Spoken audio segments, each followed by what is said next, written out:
kalian pagi ini? Baik. Sehat? Sehat. Ya. Coba sebelum kita masuk ke kelas, kita rileks dulu ya. Kita bernafas dengan kesadaran penuh. Sebentar, ketika Haris menarik nafas, apa yang kamu rasakan? Kita mulai ya. Tarik nafas. Ayo, Aurel. Hembuskan. Ya, apa yang kalian rasakan? Bagaimana perasaan kalian pagi ini? Ya, oke. Sebelum kita belajar, kita silakan masuk dulu. Seperti biasa, silakan. Nanti silakan. Apa kabar kalian pagi ini? Baik. Sehat? Luar biasa. Ya, sebelum kita mulai belajar, Ibu persilakan kalian berdiri terlebih dahulu. Kita bersiap. Takut PTK. Kita sama-sama. Siapa yang bisa memimpin?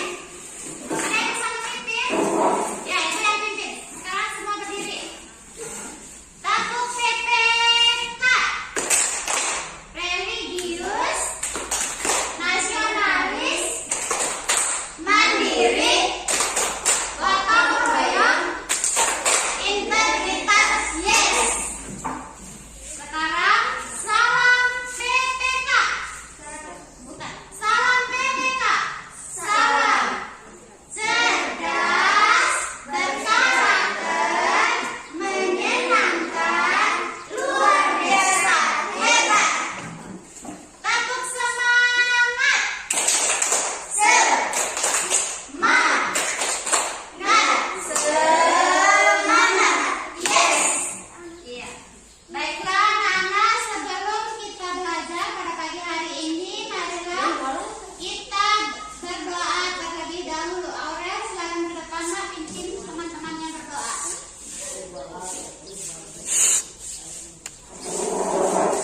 Bukan dia. Teman-teman, sebelum belajar, mari kita berdoa menurut keyakinan masing-masing. Berdoa dimulai.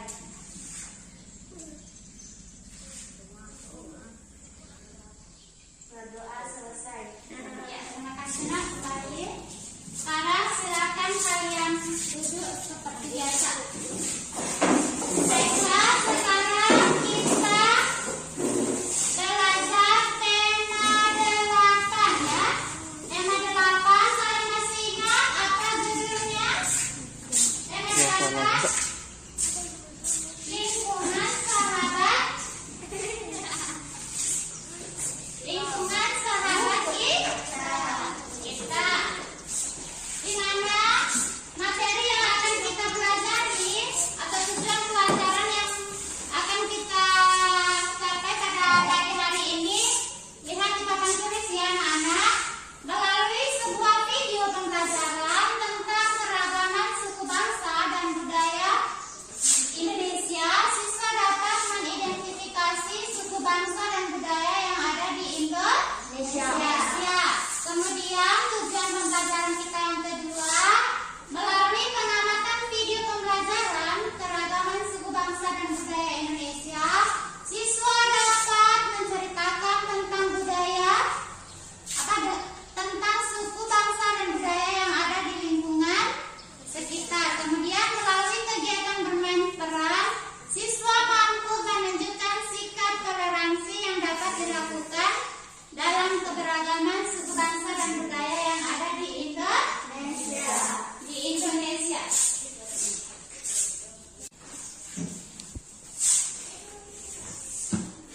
Silakan, di situ ada bacaan ya tentang rumah betang ulik paling. Silakan, siapa yang bisa membacakan satu orang sebelum kita putarkan videonya? Ya, silakan yang masih ingat membaca. Aurel, silakan.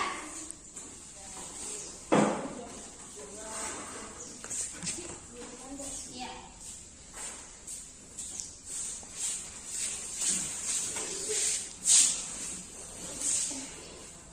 Ya, buka maskernya dulu, Nak.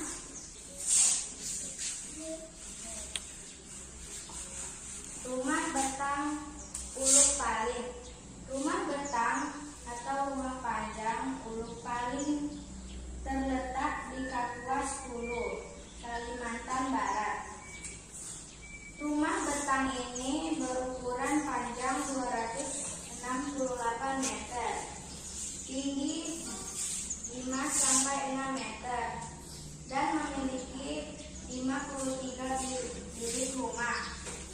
Menurut data pada tahun 2007, rumah betang ulu Palin ini dihuni lebih dari 200 jiwa yang terdiri atas sekitar 130 kepala keluarga. Tidak diketahui persis pada tahun berapa rumah betang ini pertama kali dibangun. Namun, diperkirakan rumah ini pertama kali didirikan oleh komunitas Tamangbalok Apalin pada tahun 1800-an. Kemudian, rumah betang ini pernah diperbaiki pada 1940-an karena kebakaran. Rumah betang ini juga telah 3 kali berpindah lokasi karena menyesuaikan dengan perubahan alur sungai Uluk dan sungai Nyabua akibat erosi. Ya, jadi itulah materi yang ada pada buku. Kemudian, ya ibu bagi kalian ke dalam 2 kelompok ya untuk mengerjakan tugas tersebut. Silakan dibagi 2 kelompok. 1, 2, 3, 4. 1, 2, 3, 4. Silakan digabung tempat duduknya. Ada bisa situ ya.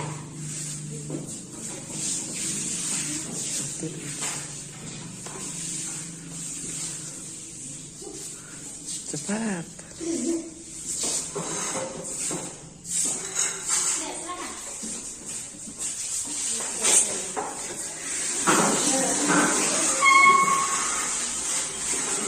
Ya, silakan yang mau HP-nya untuk memperhatikan keragaman budaya dan suku bangsa yang ada di Indonesia. Bagaimana perasaan kalian ketika menonton video keberagaman suku bangsa itu? Senang atau bahagia?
sampai 6 meter.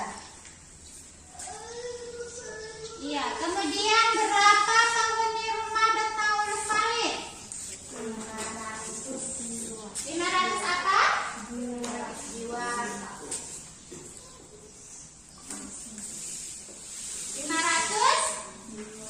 500 jiwa. Oke, silakan. Kelompoknya Aura presentasikan di depan. Jawabannya bawa bukunya, apa yang ibu tanya jawab di depan. Silakan. Silakan Aura. Di mana? Iya. Kemudian rumah adat suku bangsa manakah rumah Betang Palit Ulut itu? Rumah adat Betang Palit Ulut. Rumah adat suku apa? Suku Dayak. Berapa ukuran rumah Betang Ulut Palit? Iya, 268 meter dan tinggi 5 sampai 6 meter. Kemudian berapa penghuni rumah Betang Ulut Palit? 500 jiwa.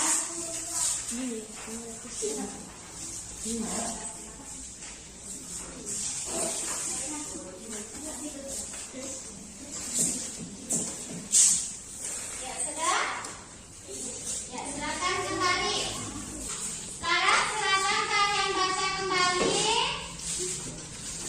Kemudian sebentar kalian akan diminta merefleksikan apa yang sudah kalian pelajari ya.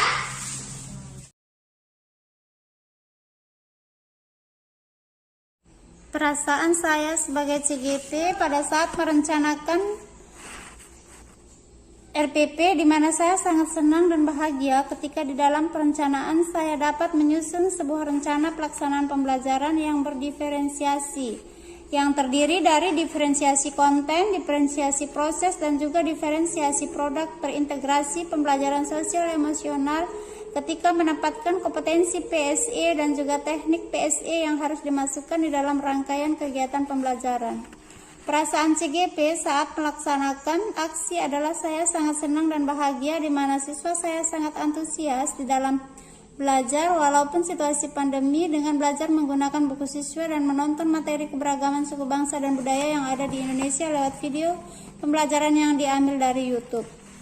Pembelajaran yang ia dapatkan dari aksi, di mana siswa dapat memahami pentingnya pembelajaran sosial emosional yang sangat bermanfaat untuk diri guru dan juga peserta didik.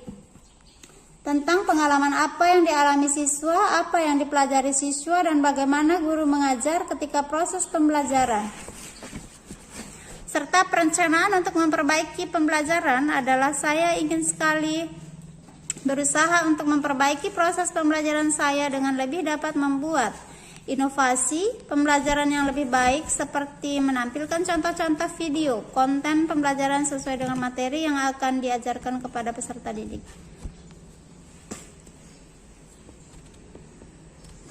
Di mana pada masa lalu, di mana menghubungkan keterkaitan hasil pembelajaran dengan pengalaman masa lalu, di mana sebagai CGP pada masa lalu ketika menyusun rencana pembelajaran atau RPP, saya sebagai guru tidak melakukan pemetaan kebutuhan belajar peserta didik saya, baik berdasarkan kesiapan belajarnya murid, minat belajar murid, dan juga profil atau gaya belajar murid. Bahkan tidak memasukkan kompetensi sosial emosional dan juga teknik pembelajaran sosial emosional ke dalam RPP yang saya susun. Sehingga dalam pembelajaran hari ini saya berusaha melakukan pemetaan kebutuhan belajar siswa dan memasukkan kompetensi sosial emosional dan juga teknik-teknik dalam pembelajaran sosial emosional ketika mempelajari materi keragaman suku bangsa dan budaya yang ada di Indonesia. Di situasi sekarang yang serba canggih, saya selalu berusaha untuk bisa memberikan materi tambahan yang diambil dari YouTube sesuai dengan materi yang diajarkan sehingga siswa bisa mendapat wawasan baru ketika mereka menonton video pembelajaran lewat YouTube tersebut. Target pembelajarannya di mana saya ingin mentargetkan pembelajaran saya ke depannya agar bisa menjadi lebih baik dengan melakukan perbaikan di dalam RPP yang saya susun untuk bisa memasukkan kompetensi sosial, emosional, dan juga teknik PSI dengan tepat sesuai tujuan pembelajaran serta melakukan inovasi dalam media pembelajaran dengan melakukan pembelajaran berdiferensiasi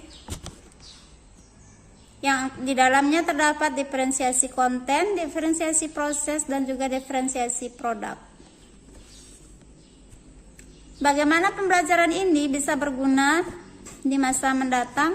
Saya ingin sekali pembelajaran hari ini tentang keberagaman suku bangsa dan budaya yang ada di Indonesia dan juga di lingkungan sekitar dapat membawa dampak yang baik kepada peserta didik saya tentang betapa pentingnya kita saling menghargai adanya keragaman suku bangsa dan budaya yang ada di Indonesia dan juga di lingkungan sekitar, di mana keberagaman itu bisa menumbuhkan sikap toleransi antar umat beragama sehingga menumbuhkan kerukunan dalam hidup.